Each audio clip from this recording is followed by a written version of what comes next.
And so for me, when I think about development, it's about matching people with their capabilities and the cognitive complexity, but also architecting the group to understand that all voices and all levels have value in every single situation, whether it's complex or not. And that's where my interest and perspectives really come in, of how do we make sure that we're clarifying them, coordinating them, and being open to hearing them. How do we navigate the challenges of a new world of work? How can we do things differently, transforming our people and our organisations for the better? It turns out there's quite a lot of later stage people in there, but they're hiding. One of the things that surprised us when we first started working with the VUCA skills is how bad they were. Like, nobody had them. The confusing aspect of the transformation process, and to consider in their own mind, maybe something right is going on with me. Who is challenging our thinking and living at the edge of work? And what can we all do to embrace new ways of working? The reality is not a single job is without impact. Around that want to try a different way of working, I think now's a really unique opportunity to do so. Welcome to the What's Next podcast. I'm Dave Yates. And I'm Peter Holiday.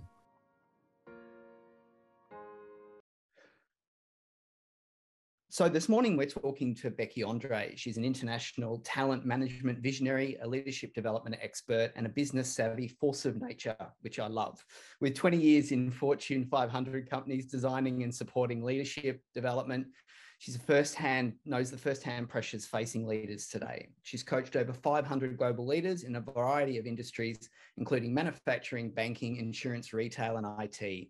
Her leadership development programs have been translated into 13 languages, delivered in 20 countries to over 9,000 leaders, and is still being used in Fortune 500 companies today. Welcome, Becky, to the What's Next podcast. I would usually say it's with Pete and Dave, but unfortunately, Dave is unwell today, so it'll just be with Pete. Oh, well, thanks, Pete. I'm very honored to be asked to be here, and thank you so much for having me. Yeah, look, it's going to be really exciting. I know from reading your bio a little bit further down, which I didn't get into quite then, but we have a lot of things in common, where we've got a lot of interests around our approaches to leadership and some of the things that we've implemented and some of the courses we've taken. So I'm really looking forward to having a chat to you about, how you've been applying those things, where you've seen it being effective, and then also talking about, really, most importantly, your PhD and all the study and the research that you've done and how you've managed to apply that and where you've managed to apply that and the difference you've seen in leaders. So, but before we get into all of that, where are you joining us from currently? So I am based in Norton Shores, Michigan, in the United States. So it is beautiful, sunny day here today in Michigan. And it's my evening, your morning. It is. And as I mentioned earlier, before we got kicked off with today, is thanks for joining us. As you mentioned, I think everyone's, especially that's doing this kind of leadership, seems pretty busy at the moment. And it being 6 o'clock or 5:30, I'd like to thank you for taking the time out of your busy day to talk to me. As you've mentioned, it's early for me, but late for you. So, no problem. So I thought we might start by, just getting a little bit of a background. Obviously, I've read a short bio, but a little bit about your history and when people think about you, what are you kind of best known for? And B, kind of the trajectory that's got you to where you are, being known for that particular thing. Yeah.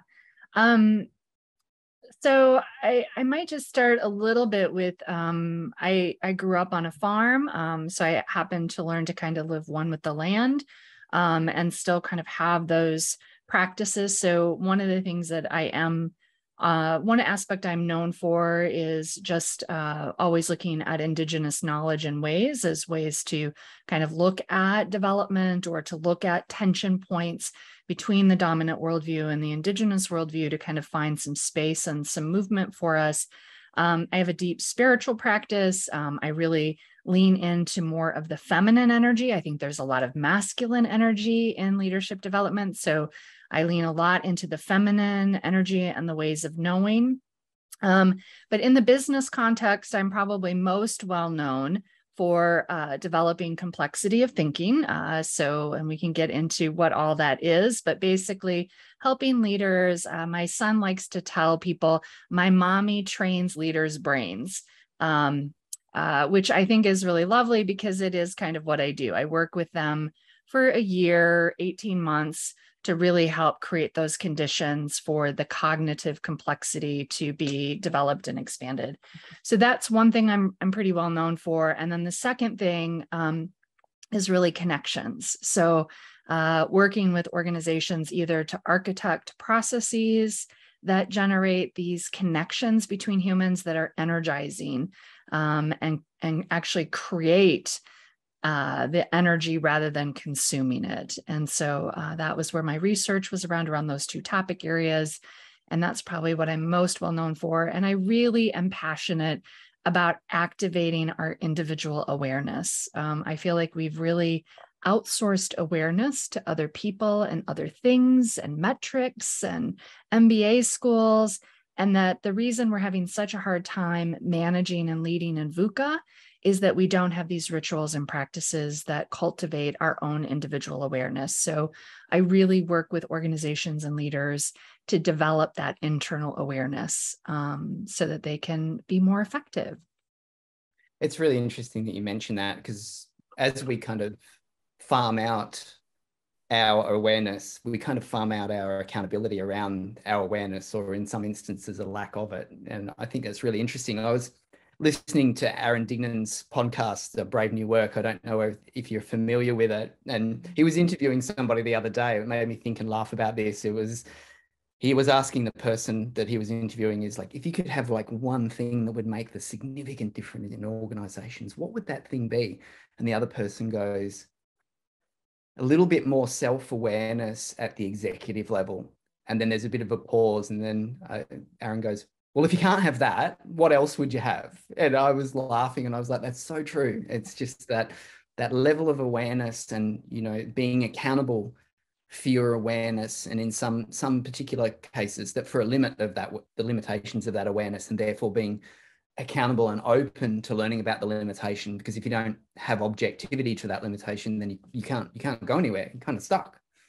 No. And I have this debate with some of my colleagues. Is there more VUCA today than there was in the past? And I always say, our ancestors had to hunt saber-toothed tigers. I feel like that was a pretty VUCA environment, right? Yeah. I think just the difference is that it was a life or death to build that awareness, right? And we're not faced with that today. So there's not that tension that leads us into that. So we have to actually make space for it.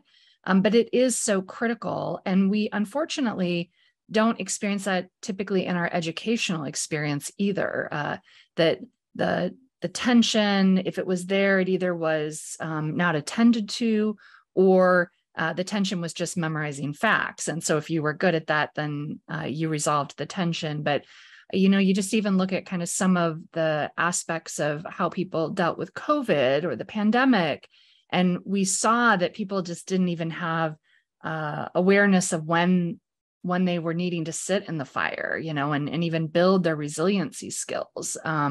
So awareness is just such a key component. And awareness is also a deep part of developmental, right? Of creating a small little awareness of, this doesn't feel good, right? Something isn't working, which is the pain or the tension that spurs you into doing something different. Yeah. I think there's also a really interesting part around awareness, both at the individual, and there's team awareness, and then there's organizational awareness as well. It's just that awareness doesn't just propagate itself in the individual, but in a team, like what's the level of awareness in your team and therefore your entire organization. And building, as I'm sure building awareness in an individual is hard enough, let alone building it in a team and then in an entire organization. It's a tough gig. It is a tough gig. And sometimes you just have to look at those rituals. We've gotten so far away from rituals, right?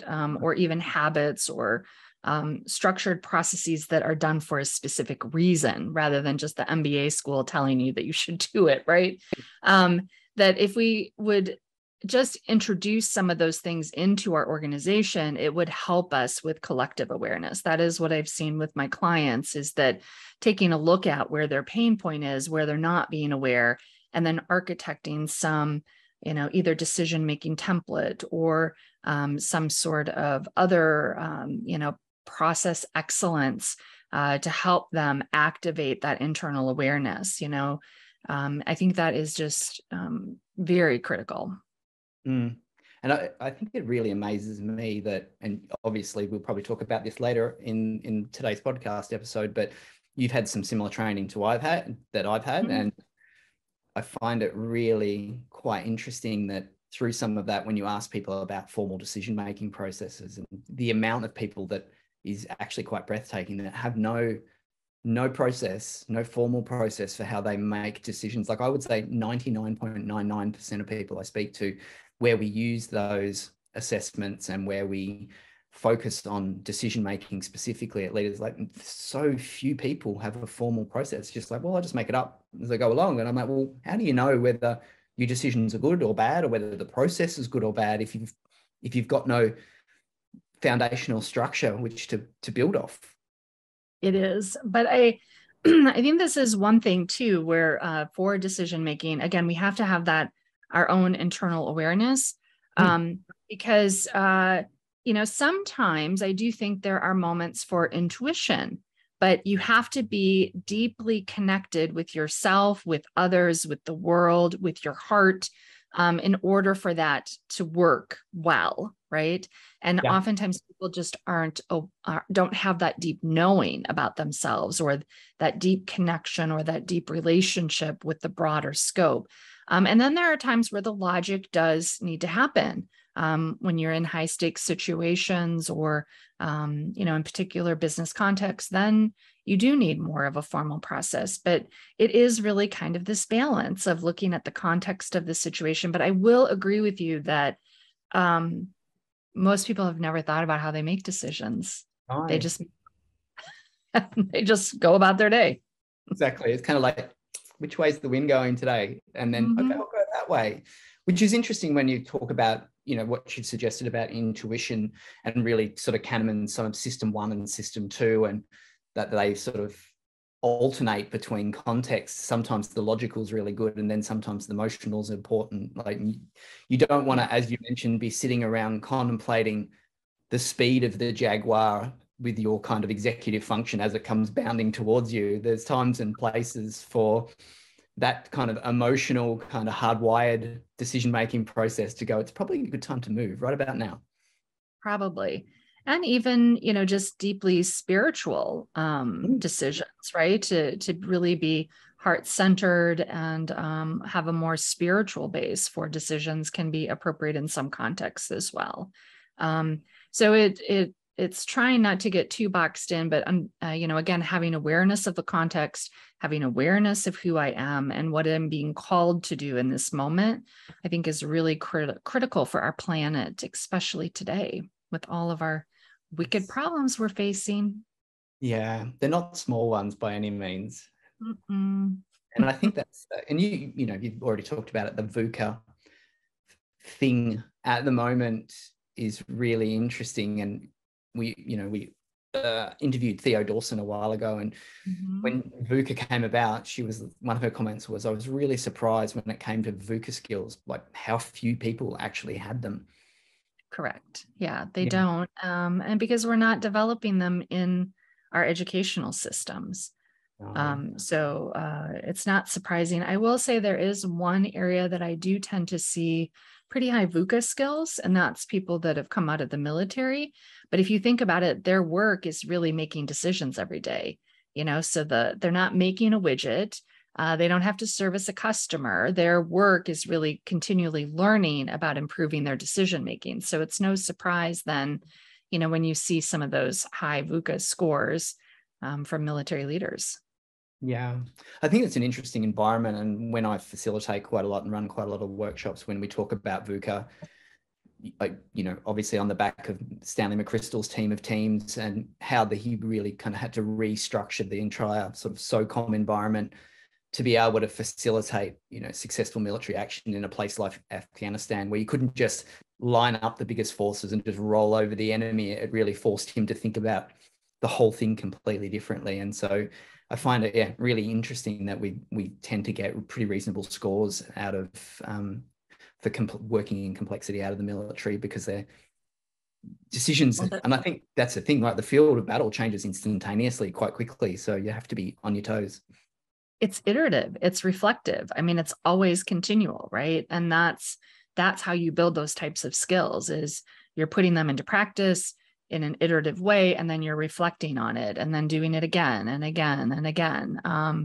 And in the business world, we get so busy with the tasks that need to get done that I find that leaders don't even have time or awareness that they need to consciously apply it, what they're learning kind of in their day-to-day. Like, just to iteratively do these learning loops is a bit of a foreign concept for them. Yeah. And a lot of the work that we've done, both Dave and I, was when we realized really early, coming back to your talk about rituals, was that people weren't doing the rituals. And how do you build the rituals into work? And I think one of our vertical agility models is, we found that how do we take the rituals of agile with the concepts of vertical development and build them together? Because that agile process of sort of rapid iteration, consistent sprints, and then retrospectives about evaluation and accelerating evaluation and development in iterative small cycles was really core to helping people vertically develop by embedding these rituals, which, through common work practices kind of get forgotten. They do. Yeah. I think that's really important, to be marrying those two together. Yep. Yeah. So tell us about your work. Obviously, in your introduction, you've got lots of leadership programs in lots of different languages that have been delivered in lots of different places.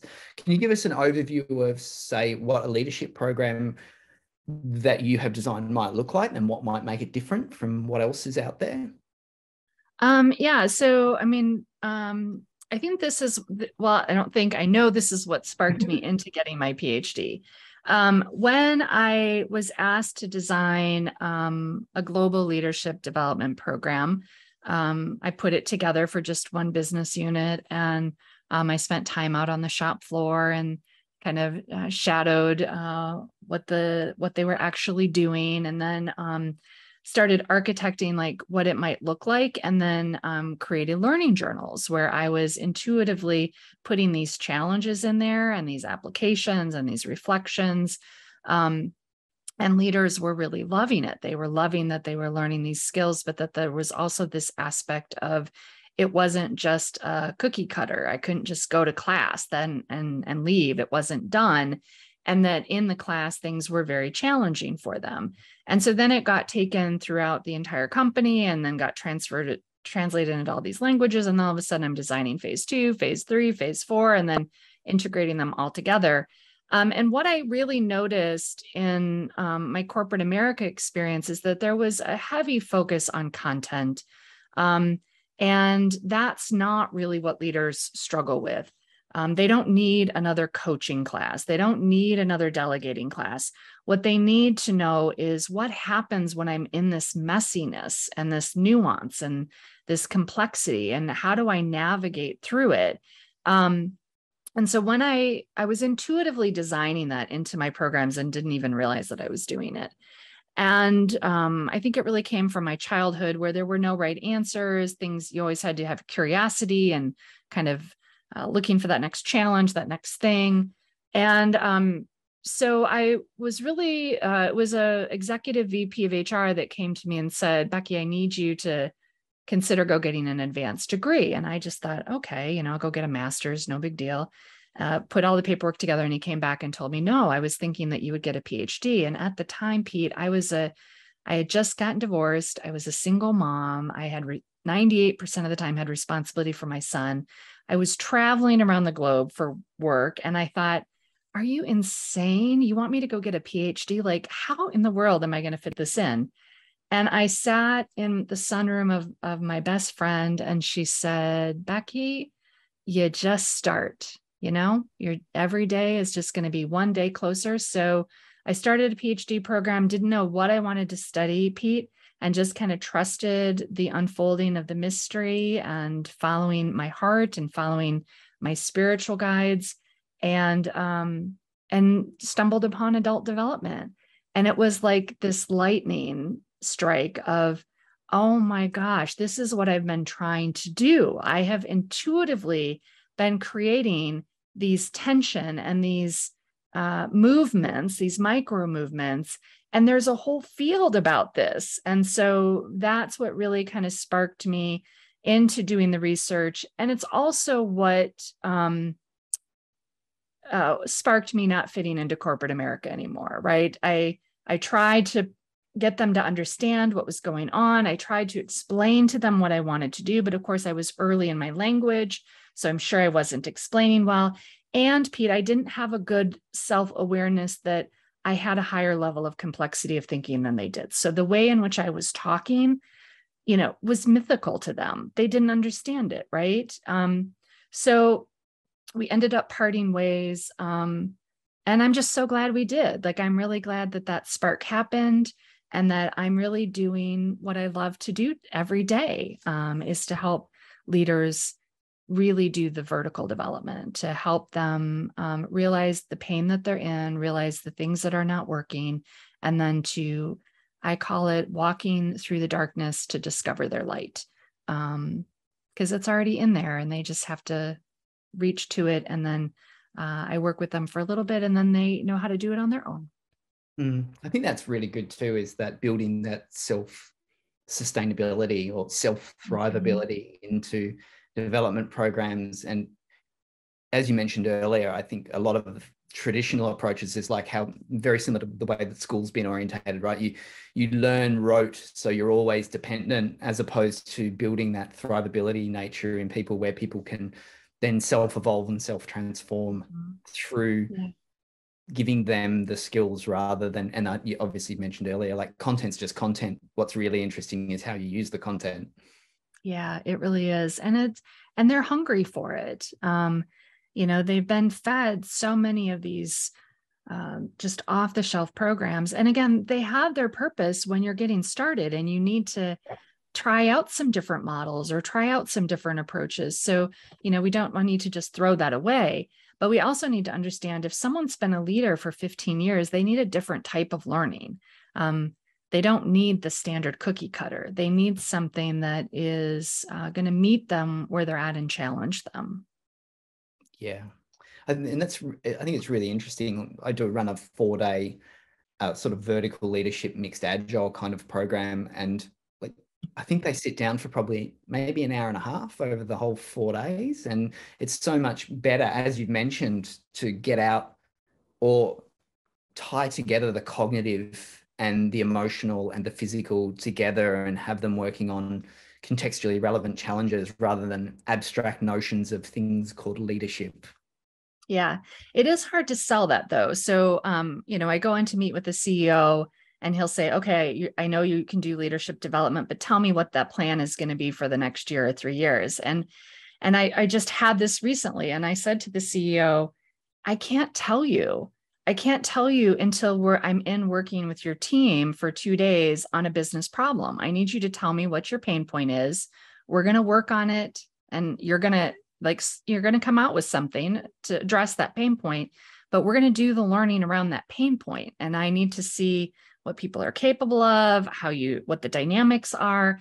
And then once we do that, you'll have a business outcome and I'll know then how to prescribe a path that is beneficial. But, I can't just meet you and say, oh yeah, here's the next 3-year program and how much it's going to cost. I have no idea. I don't know where you're at or what you're doing. So it does make it hard to sell because people want that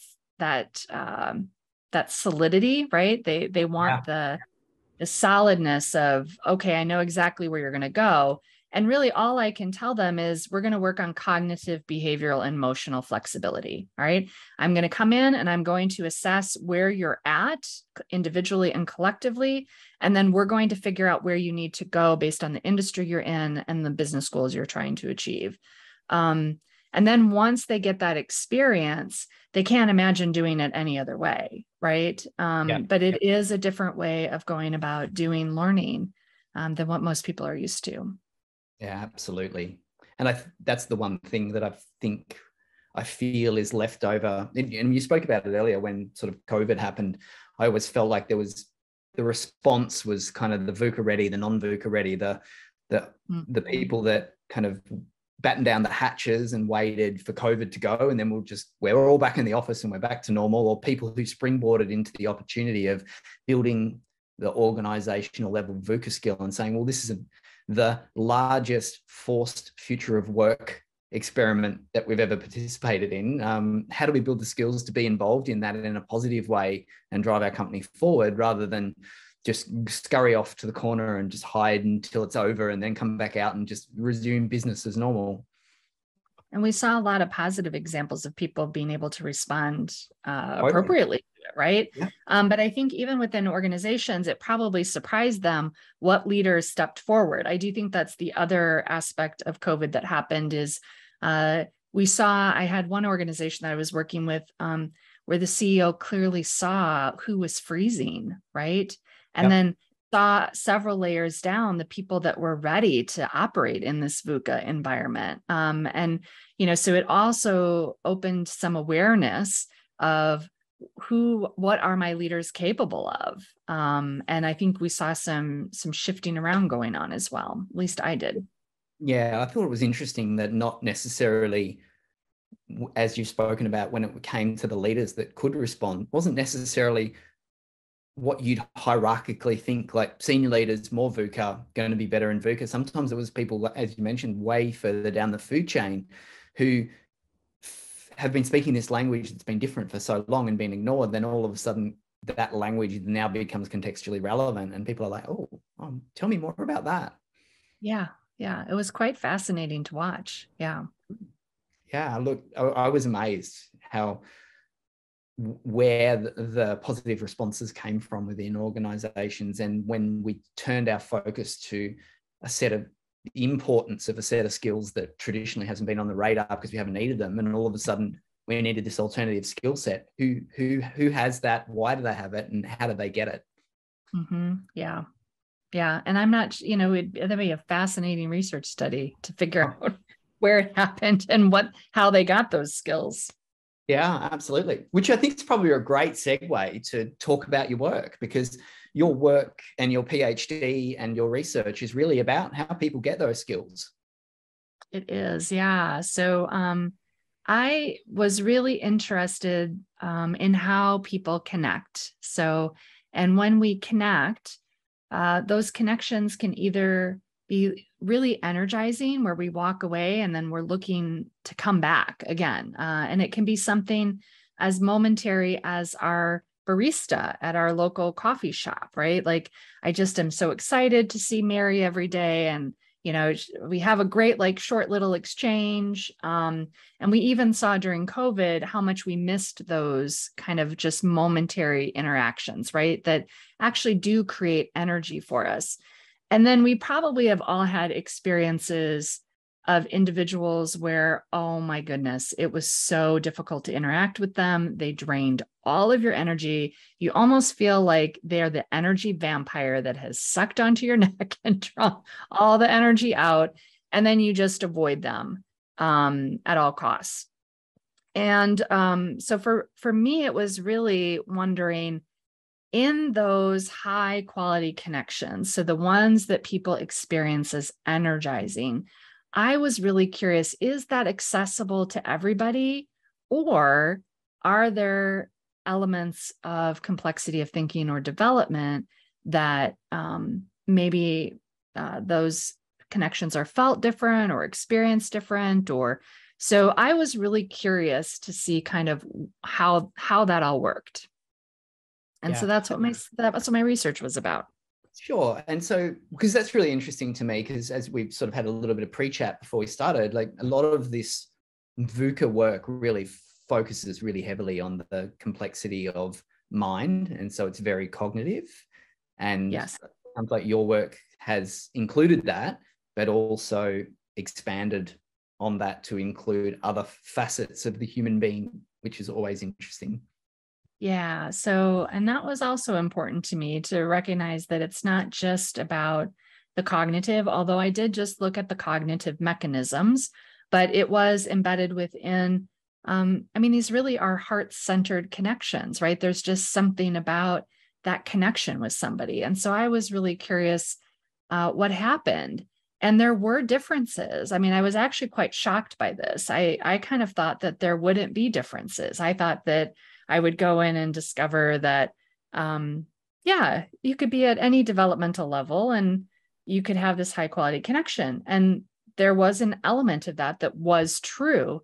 And yet there was an element of how it was different. And that if you were early on in your thinking or development, people had to be very similar to you in order for you to experience it as energizing. All right. So that might not necessarily be true with like a barista at your coffee shop, right? Because it's so momentary, but definitely in the workplace where maybe a connection was enduring, these people at earlier stages were really reporting that, oh, I really connected with Pete because he thinks, feels, and intends the same way I do, right? And so it was almost this essence of energizing connections happen with people that are like me. And then as you moved to kind of the next level of development, what was fascinating is you started to see some nuance to it, right? So they started to recognize that there were some differences. They were still kind of centered on the things that were the same, but they were starting to recognize that there were these differences and I could still have this connection. And then the later stages in my research study actually got energized by those differences. All right. So, and when you think about kind of a complex situation, so if I'm, needing to work with a team on a new market that is emerging and what our space is going to be in, and maybe even we need to collaborate with another company to position ourselves. That's a pretty complex situation. And then it becomes even more important on kind of how you orient these and recognize these different perspectives and connect with people, right? Versus if I'm in a less complex situation, like going and getting a cup of coffee, yeah, it may not be necessary, but it was really I found it quite fascinating that there were these pretty distinct differences and that it was very clearly developmental. Yeah. So we've had quite a few people on. We've talked to Theo. I think we've had Terry O'Fallon. We've spoken to Antoinette Brax, Nick Petrie as well about development. And as you would know, there are many vertical development models. Some, there's 5, there's 7, there's 10, there's 12 stages. And for your particular work, can you elaborate on what model you used, what you found useful, what assessments you used to measure this development, and then I'm going to ask you about perspective taking, seeking, and coordination, because I'm really, a lot of people that I've spoken to on our podcast have been interested in vertical development, but what are the specific skills that you should work on for vertical development? I think it's important with vertical development to understand that it cannot happen if it's not anchored in horizontal development. So it's not like you just work on shifting, right? So I am very much aligned with Dr. Dawson and I use her assessments. And that what we're really talking about is skill development and development in a way that is very dynamic and shows up differently. So I really orient with Dr. Kurt Fisher's dynamic skill theory, with Commons hierarchical complexity, so I have this aspect that I really love the logic. I love the math. And I think the thing that I appreciate most is the micro movements. All right. So that I can know precisely where someone is at. So I can turn the heat up just at the right amount, because that was the other aspect that I saw in corporations is they would turn the heat up too much. And then you'd have people fail.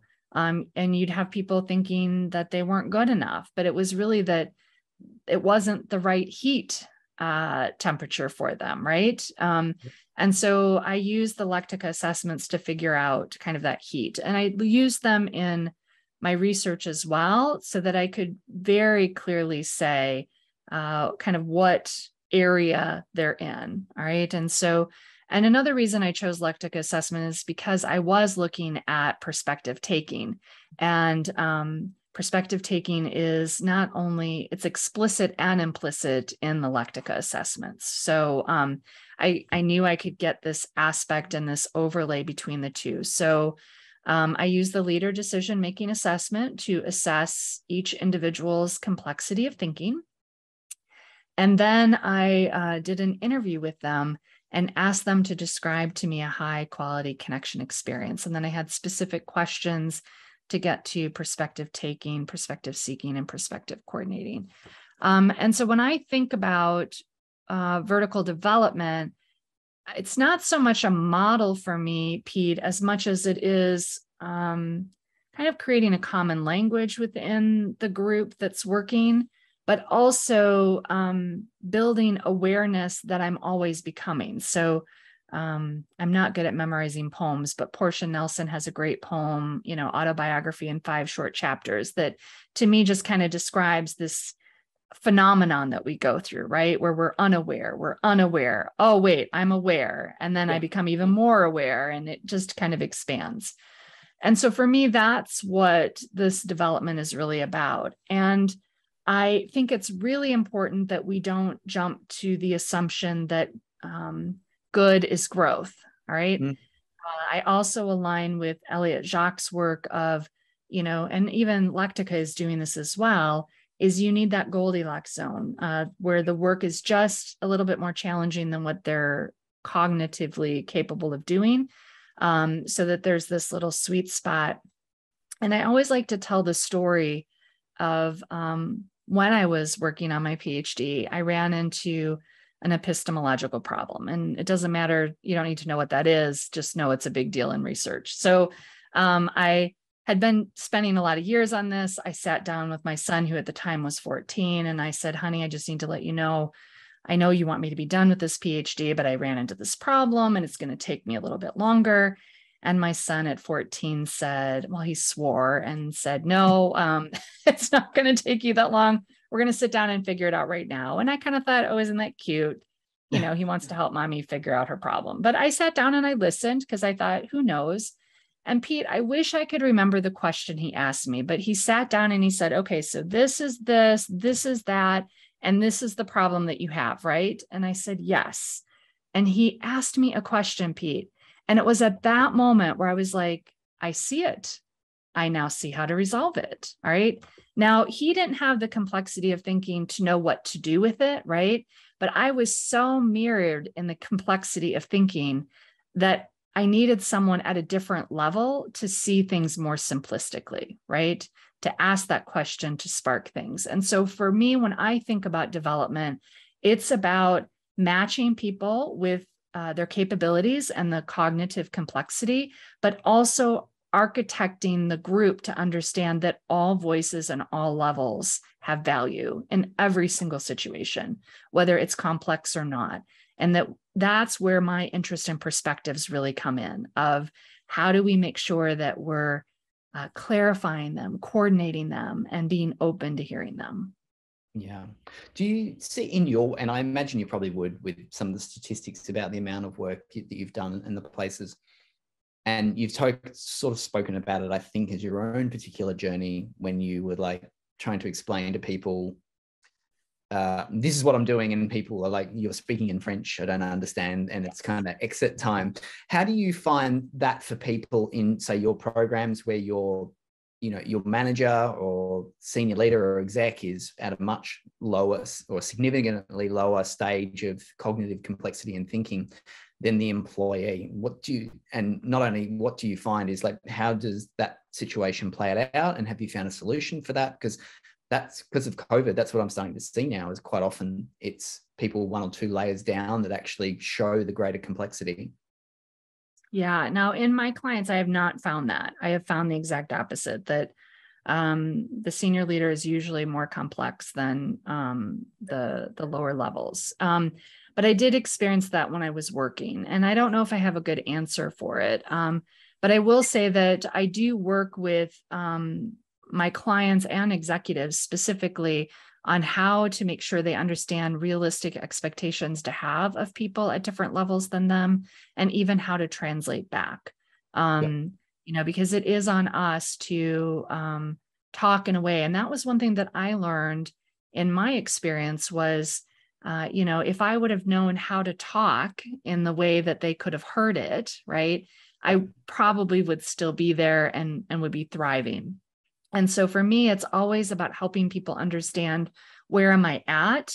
And what do I sense is happening in the environment, or having a developmental coach help you identify potentially what's happening in that environment, and then helping you coordinate or communicate specifically within that kind of range, or where that other person might be. But I do think we're going to see more of this. I don't think it's necessarily developmental, Pete. I think it's more the disruption that we're facing of intergenerational transmission, because we are between two worlds, right? And I forget the scholars that originated from, but Zach Stein, who does a lot of developmental work, talks about this of, the old world hasn't died yet and the new world has not yet emerged, even though we think the new one has emerged. It has not. I mean, we're going to be in messiness for a very long time. I won't see the new world in my lifetime. But we're also going to experience more messiness because the younger generation can't look to the older generation to help solve things. But what we can do in this moment is use perspectives to bring us back together, all right? To really architect something and say, tell me about your experience and the context of that experience, and why you're suggesting what we should what you're suggesting. And the older generation needs to be asking the same thing of the younger generation. Why are you wanting to do that? What's your experience with that? And helping them see the context, right? So we're helping develop them in a container where all of those perspectives can collide together, because that's what's going to need to happen. We don't have rules to follow anymore. Things are emergent, and that's going to be the future of work. And that is really going to be dependent on us connecting in human ways, in ways that we listen to each other and hear. And I do think perspectival action skills are going to be a key aspect to that. Yeah, I agree. And a couple of things on the younger talent moving through, like sometimes I'm just absolutely amazed by the capacity and capability of some of these 21, 22-year-old fresh out of uni, kind of, they're digitally amazing, and they've got all the, they grow up in the complexity that digital has created for a lot of us. And so they may not have fundamentally some of the emotional complexity required for some of it, but definitely the cognitive complexity, some of them are amazing. Yeah. I mean, I remember my son was spending so much time playing Sea of Thieves, right? And I said to him, can I just watch you? Like, it feels like you're spending too much time doing this, but can I just watch you play it to see what's happening? And Pete, I was amazed at the fluidity of leadership, the emergence of practices, and the innovative ways that they, look to try to trick their target or to get the loot.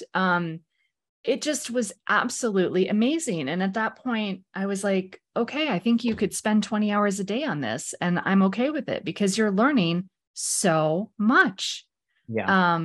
And I think that's the aspect that organizations are really going to have to grapple with, is how do you activate that intelligence that's there while developing the aspect that they are lacking, which is more of that social. And sometimes I wonder, have they really experienced deep trust? Deep trust is something that you develop really kind of physically face to face. There's this phenomenon, right? I mean, you can develop it virtually, but it isn't quite as enduring or as deep. And I'm curious to see what research studies are going to come out to see, is that my paradigm, or are they developing deep trust? But I think that's going to be the work that organizations are going to have to do, is to figure out where are we imposing our paradigm and making assumptions versus what are they really capable of, and maybe how do we need to shift our paradigms and assumptions. It was interesting. Some of our later season 2 of our podcast is really diving into the metaverse and, crypto and all of, those distributed autonomous organizations is it when you're at, I'll say at my age, I won't speak for you, and you look at these things and it's like, yeah, kind of, I can see a little bit of it, but when you actually take the time to go into it, it's like, oh my God, I've just gone through a portal into another universe there.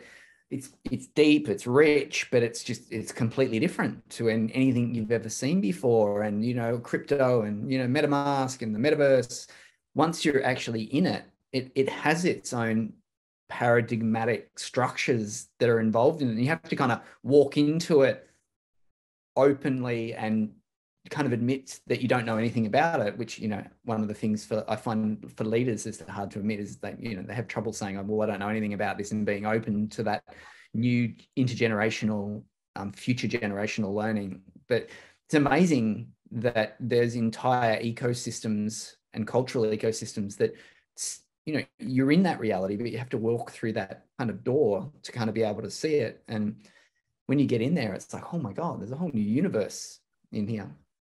There is, and I'm very skeptical. Like I think that may have its place, but I am also worried about the detachment to the earth and to nature and to the lived experience, right? And I think for me, I get concerned about the unrealistic expectations. You know, I can curate exactly what I want in kind of a virtual world. And yet, as you know, and I know, the messiness of living as a human, there's richness in that, right? Both the grieving, the joy, I mean, just the entire range of emotions. There's just this richness and this mystery to uncovering, knowing. And I'm always kind of skeptical. Can you really get that in a virtual world? Can you really get the sense of and the smells of your feet touching the grass, and the magic of a hummingbird coming to land on a flower right by you? I mean, there's just these delightful things that, and I'm always curious, why do we want to try to do it in a different way? For what benefit? Yeah, it's interesting. Someone sent me just a text phone picture the other day, which was kind of this emancipated person sitting in the corner. You know, they looked like they hadn't eaten for 4 days with just a pair of virtual reality goggles on, and just a t-shirt Meta across the front of it. And it's like, you know, this digital dystopian world where people are just in virtual 24 hours a day, and, you know, not looking after or negatively impacting their physical form or their formal interaction with the real world. Well, the real world as we see it anyway at the moment. We saw that during COVID, right? I mean, we saw the effect it had. You know, suicides went up. People were not, I mean, mental health professionals, there weren't enough of them to go around for people as they were facing anxiety, depression, you know, and we don't always recognize that some of these casual acquaintances that we have, things like the people we do yoga with, or the people we go biking with, or the people that we see at the grocery store, you know, we are social creatures. And I am always curious. I mean, I'm all for technology. I think technology can really elevate our lives but so much of the technology has been designed on faulty AI that actually is not very healthy for us. And I often wonder, you know, we have so many investors just putting money into Silicon Valley, and we have people designing these things that don't have the complexity of thinking. And so I get really worried about those unintended consequences, because we're not paying really close attention and we're not aware. We just have a lot of greed in there. We have a lot of money in there. And I think it's fueling things that could have quite devastating effects. I always remember Ken Wilber once talking about when you have later stages of development cognitively without the moral line to substantiate it, and you get, you know, white collar crimes or crimes against humanity because, yes. And hence your work, right? That there's other factors other than just cognitive horsepower that contribute to the world in fundamental ways that are critically important for navigating both our individual life circumstances and organizational life as well. It's not just how many neurons you can turn on and on at once. Yeah. Which is why I don't just work on the brain. We bring in the heart and we bring in the behaviors. How does that land with other people? How does it help either generate connections or turn people off? Because I don't think you can just look at one. But there's a benefit to it. I think it's dependent. I also think people need to be aware of what they're drawn to, right? I always tell my clients, when we go through the assessments that we do, I'm really helping them pay attention to where am I drawn. They want me to give them the answer for them.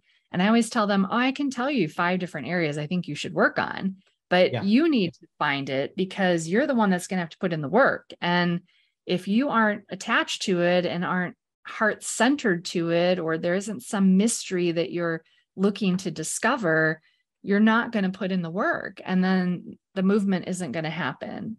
Because to do vertical development, it really doesn't even matter what topic you pick. I mean, you could pick learning to love more.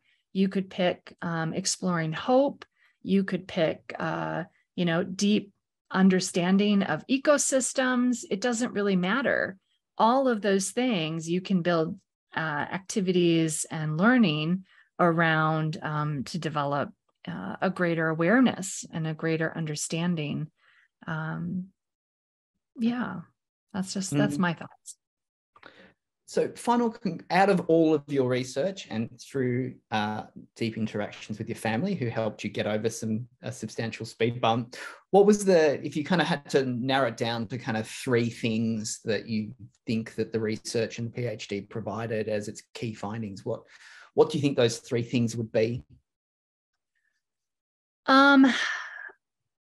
From the research, I would say that there is really a significant opportunity for organizations to help individuals have awareness of perspectives and what they do with them, all right? Both in just collaborative spaces, in decision-making spaces, and in just general, who's in my friend group types of conversations. But I do think the perspectival, it's more than just taking, right? It's not just saying, I think Pete thinks, feels, and intends this way. It's going and saying, Pete, I think this is what I'm hearing you say. Is that what you're saying? I'm giving you a chance to clarify it, but then also looking to coordinate or collide those perspectives to inform some sort of action, I think is really important. But and I think it's just important to know we're always becoming. There's always that edge, right? There's always this new understanding. And when I talk with young, early career professionals, they'll say, I'm bored, and then you start kind of peeling back the onion a little bit. And it's like, you're just not making use out of the things that are in front of you. Like you can be going much deeper. Yes, I know you're bored because you've achieved this level, and yet the work doesn't need to change and you can use it to get to this next level, right? So I think perspectival action, continual awareness of how I'm becoming and what I'm doing. And then I think the third aspect is how important it is for us to have human connections, right? That really is kind of central to the human experience. And quite honestly, we just need more of heart-centered human connections that energize us, because there's a lot that will drain us every day. And just imagine if your connections were just fueling you up all day long. It'd be amazing, especially if your connections are helping you in that Goldilocks zone, to the Goldilocks connection zone, where they're helping you facilitate new perspectives, take perspectives, ask questions about, seeking perspectives and then coordinating those into new realities and new ways of working, which I think, that's going to be it's a really powerful, that's why I like those sort of, taking, seeking, coordinating. If you can do those really well, that's pretty much half the ticket won. It really is. And it doesn't take much effort. No.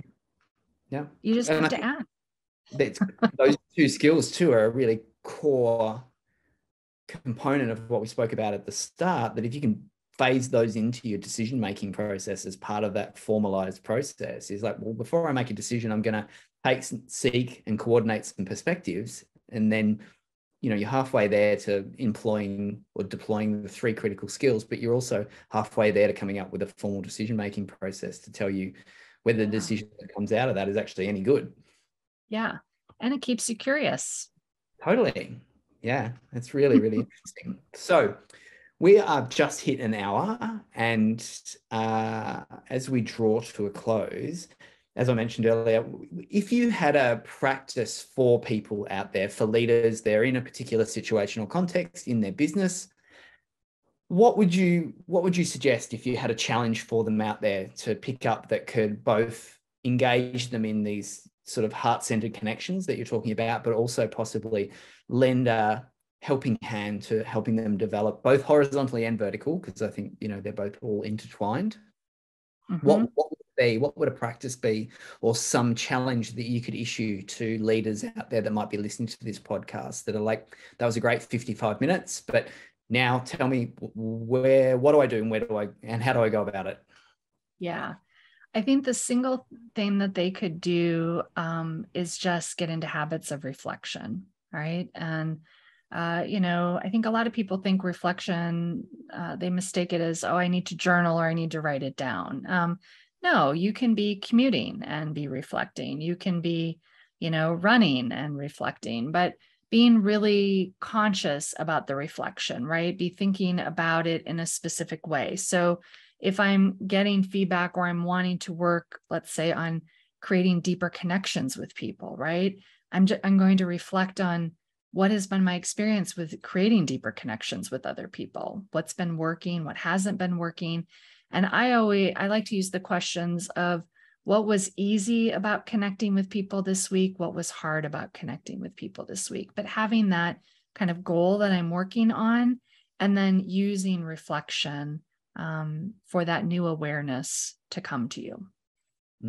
Excellent. What a fantastic suggestion for listeners out there. Just a little bit of reflection goes an awful long way. It does. Yeah. Well, that wraps us up for the What's Next podcast for today. I'd like to thank you, Dr. Becky Andree, for taking the time out of your schedule, because I know we've tried to catch up a couple of times and it's been a little bit of a moving feast, but we finally got there, which is fantastic. And it's been a great sort of hour and 2 minutes sitting here and having a conversation about topics that I find really, really important to me about the future of leadership and how we develop and how we make better leaders for the future. So thank you very much.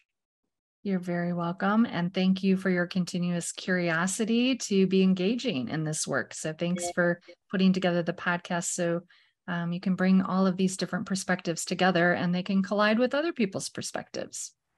Awesome. Thank you very much. That's the end of today's episode. Thanks for listening. What's Next is brought to you by The Next. We are workplace futurists and transformation facilitators. You can reach us on the web at www.thenextnxt.com.au. Please ensure you subscribe to our channel to ensure you don't miss our up and coming episodes.